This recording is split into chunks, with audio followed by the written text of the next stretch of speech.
यांच्याकडेच ग्रह खातं सुद्धा आहे. त्यामुळे काही चौकशी करूनच त्यांनी जे स्टेटमेंट केलं असेल ना. या सगळ्या प्रकरणात नाशिकची बदनामी झाली असा एक सूर येतोय नाशिककरांकडून. आता होतं कधी कधी दुर्दैव आहे आपलं, असं व्हायला नको पण होत आहे.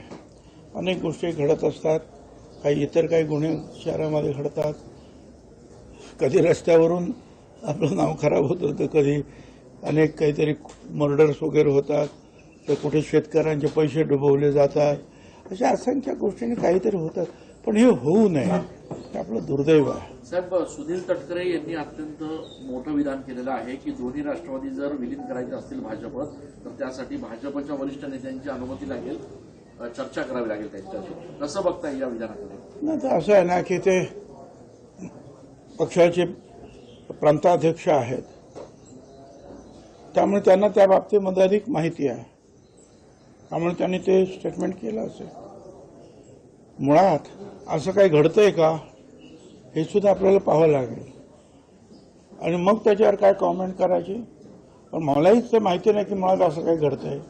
त्यांनी हे स्पष्ट केलं की अद्याप कुठल्या स्वरूपाची चर्चा नाहीये विलिनीकरणासंदर्भात, पण जर तसा विचार आला तर ठीक आहे ना, मग ते त्यांनी ते सांगितलं.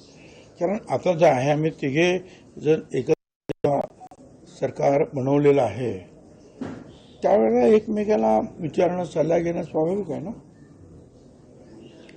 विधानसभेमध्ये आमदारांमध्ये हमरेदुमरी होत होती, परंतु समर्थकांमध्येच राडा झाला. याच्यामुळे विधिमंडळाची प्रतिमा देखील जनमानसामध्ये डागाळली गेली. नाही, हे खरं आहे. मुख्यमंत्र्यांनी सुद्धा काल तसंच विधान केलेलं आहे आणि मला तर आता 41-42 वर्ष झाली त्या विधानमंडळात. माझ्या आयुष्यात तरी मी कधी हे असं काही झालेलं पाहिलेलं नाही. विधानसभा, विधान परिषदेमध्ये सुद्धा एकमेकाच्या विरुद्ध कठोर टिप्पणी ज्या आहेत आमदार वेगवेगळ्या पक्षाचे करत असतात.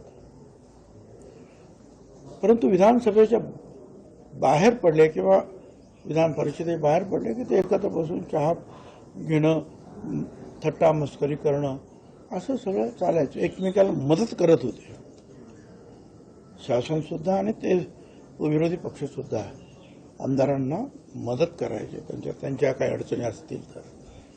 पण आता ही कटुता जी आहे अलीकडे फारच वाढीला लागलेली आहे.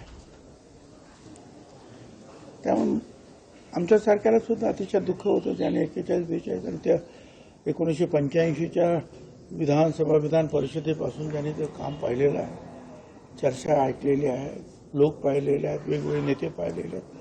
चर्चा करताना त्यावेळेला निश्चितपणे दुःख होणं स्वाभाविक आहे. साहेब, आपण नाशिक दिल्ली विमान सेवेसंदर्भात एक केंद्रीय मंत्र्यांना लेटर दिलेलं आहे, नेमकं काय विमानतळाच्या? हो हो.